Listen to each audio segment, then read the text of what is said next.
Dans cette vidéo, nous allons aborder le sujet des paramètres de base donc pour l'implantation, pour l'école, pour l'établissement. Donc tout se passe dans le menu Fichier, Paramètres. Et donc là, vous constatez déjà qu'on retrouve le nom de l'école qui avait été créé lors de la création de la base. Vous pouvez changer ce nom si nécessaire, le corriger, le modifier. Voilà.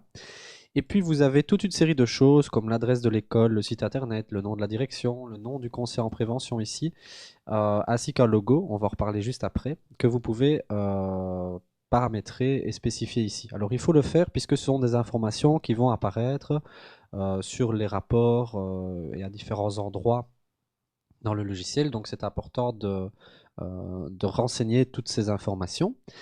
Et pour ajouter un logo, mais c'est assez simple, vous allez simplement cliquer sur ajouter un logo.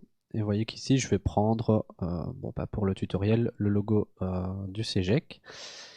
Et c'est aussi simple que cela. Et donc le logo aussi, lui, il apparaît sur les différents états d'impression. Il apparaît aussi, vous allez voir, sur la fenêtre d'accueil ici du logiciel. Donc il permet vraiment d'ajouter l'identité visuelle nécessaire. Et donc ça peut être intéressant.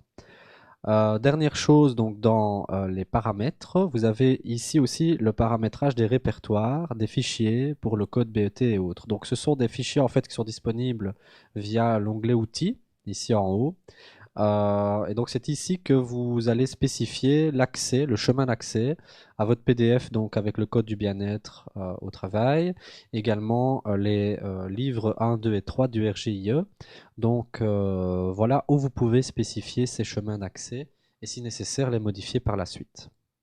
Voilà donc pour les informations de base, les paramètres, les préférences. Donc si je clique sur valider, vous voyez déjà donc tout de suite que le logo ici est pris en compte et donc vous le voyez apparaître.